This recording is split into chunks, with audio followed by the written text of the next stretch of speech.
It's time to answer the question of, do I regret buying my Rivian after 2 years and 22,000 miles? There's also how long have my tires lasted, spoiler alert, not very long, how much money I've saved on gas, and what damage I've done to the truck myself. There's a lot to go over. This video is sponsored by Anchor, but more on them later. When I bought my Rivian 2 years and 22,000 miles ago, it came with a bonkers 175,000 mile warranty, which gives me a very solid worry-free cushion of time. Tires, however, aren't included in that warranty, and mine completely kicked the bucket after about 21,000 miles, which is about half the distance I was getting with my old Tacoma. They could have lasted a tad longer if I had rotated them correctly. Rivian suggests rotating them every 7,500 or so, but without the oil changes or other reasons to bring the truck into the shop, I just kinda didn't. My new tires are Wrangler Duratrack RTs that I had shipped directly to my house from Trail Built Off-Road. This video is not sponsored, but you can tell them I sent you.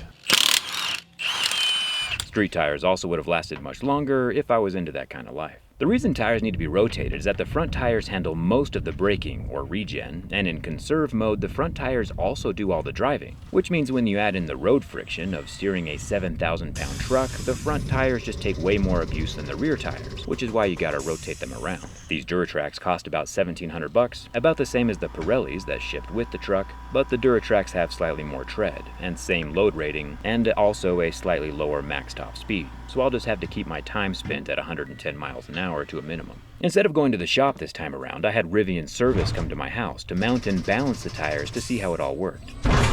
Personally, I've had a suspicious feeling that the Pirellis, the same tires mounted to my wife's Tesla, just don't last all that long. They are great tires, super grippy, but I'm hoping these Duratracks last longer, because tires are expensive. These are still 3-peak, so I can continue my off-road snow-covered lifestyle here in Utah, and the metal weights we are adding to the inside of the wheel help with balancing, so the wheels don't vibrate at high speeds. Having Rivian Service come out to mount and balance my tires isn't included in the warranty, and ended up costing about $100 a tire. $100 is pretty expensive compared to a normal shop, but it might be worth it depending on how much you don't want to sit in a waiting room or be without a truck for a day. And it's nice that Rivian even has a mobile service option with the capability. One thing that was covered under warranty was my bed cover, which, if you remember, broke within the first 1,000 miles of owning my truck. About 6 months ago, I got the replacement cover installed at the service center, which is about an hour from my house, and thankfully Rivian again acquiesced to my request to bring a camera and see how the repair was done. A little coil gun warms up the bolts to soften the Loctite,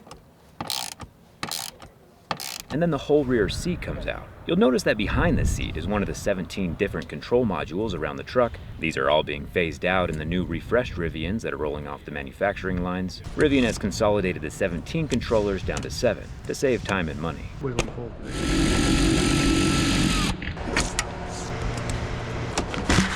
It's pretty wild that the whole truck has to come apart just to replace the tonneau cover. Hold on to that one so it doesn't drop into the abyss of the truck. The 4 bolts that are holding in the back of the cassette are one-time use bolts, and I didn't know these existed, but they have like a rubber built-in ring around the head of the bolt that keeps the water out. And once we remove those bolts, we have to use the new bolts with new waterproofing to secure the new cassette. We have the old tonneau cover next to the new tonneau cover, and the way it works is actually surprisingly simple. There's a series of slats inside of this box that are pressed upward with springs, and a little motor rotates some gears to spit them out horizontally over the truck bed. The problem though is that the springs on the old tonneau cover weren't strong enough to push the slats upward so they would spit out evenly on either side. The gears would get misaligned, it would bind and stop working. The solution Rivian found is even more simple. They simply added another spring on the underside. You can see the old version has 2 springs, while the new version has 3, hopefully providing enough upward force on the slats to keep everything working efficiently. Now we gotta get back in place. Tonneau cover's in place. Before we put the bed panels back on though, I thought this was interesting. So this is for the air compressor, and it's actually a muffler so that the air getting released and the air getting sucked in is quieter. The air compressor is down in this hole, and over here we have the 120 volt wiring for the outlet that's here in the bed. It's always fun to see how things work from the inside. All right, we are gonna run the tonneau cover for the first time, calibrating it. These rails are still loose right now, so we can make sure that everything's squared up after this extends itself. See if it works. Nice.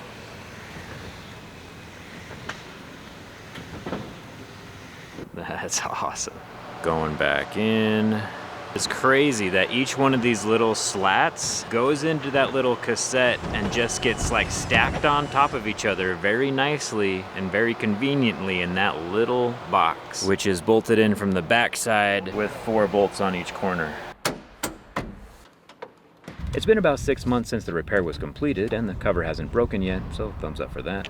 So if you remember, I personally accidentally broke the lip off of my tailgate, and apparently there's been some subtle redesigns of the back plastics, namely this lip right here, which doesn't exist in the first version. But then also we have beefier clips here in the bottom with some adhesive along the curve. My truck is one of the first 2,000 Rivians ever made, and I knew when I bought it that there would be some risk and some growing pains with the new company, but I'm glad that these little revisions are retroactive and I can still take advantage of them when I need new parts. And it's nice I can take advantage of the little improvements that happen along the way. Now that the tonneau cover is replaced, we can start on the windshield. A few days after buying my truck, my windshield cracked, and like a month later it cracked again. I have a giant, deeper groove running through the entirety of my windshield, and it's been that way for about 2 years. This was cracked by 2 different rocks on 2 different occasions. Utah has quite a lot of construction going on, and as we know, glass is glass. Cosmetic defects don't bother me a whole lot, but it is time to get it swapped out. In order to remove the windshield, we basically have to take the whole front end apart. These pieces of trim, which are apparently held in place with magnets. Turns out the windshield replacement is rather intense, but that's good news for us since again we get to see how all the internals are exposed.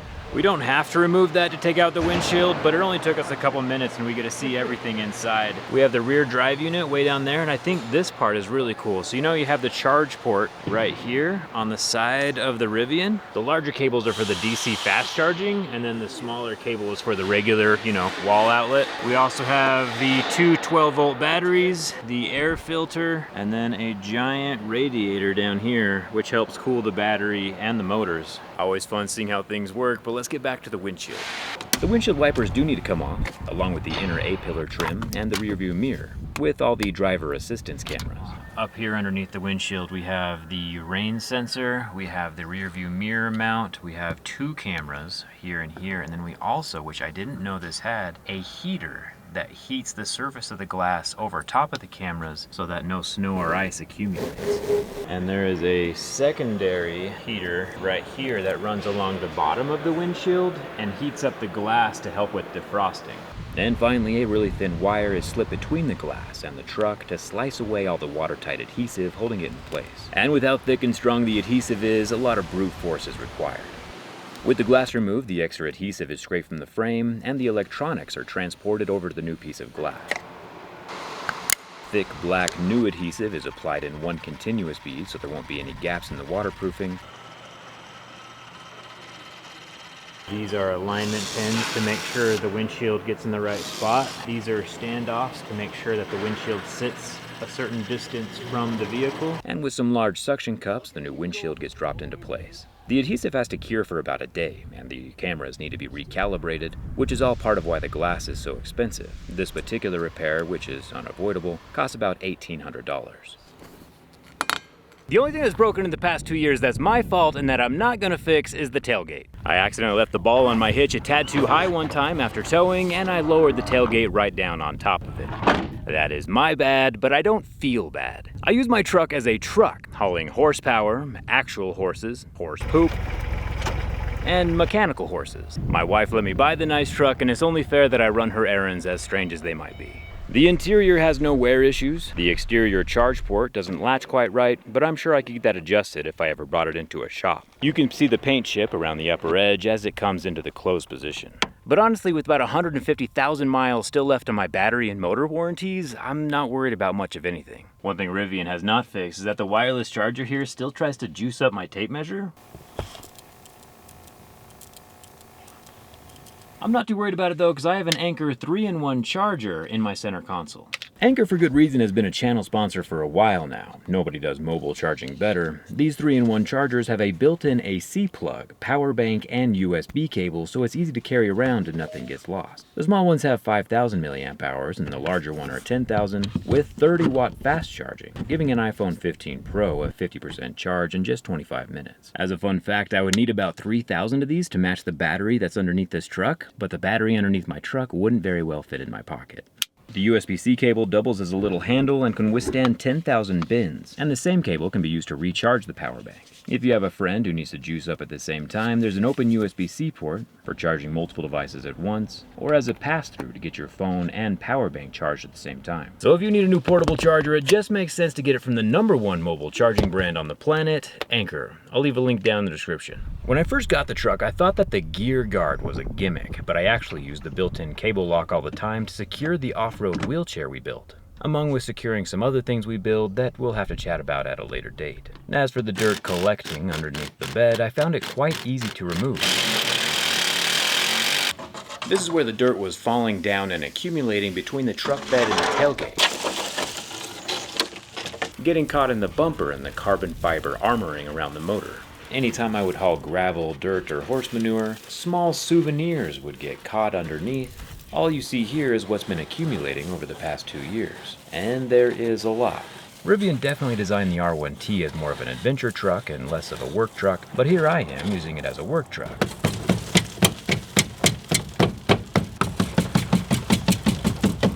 Why did I run over a truck? Because it's collecting dirt. Why is it collecting dirt? You and me both want to know the answer to that.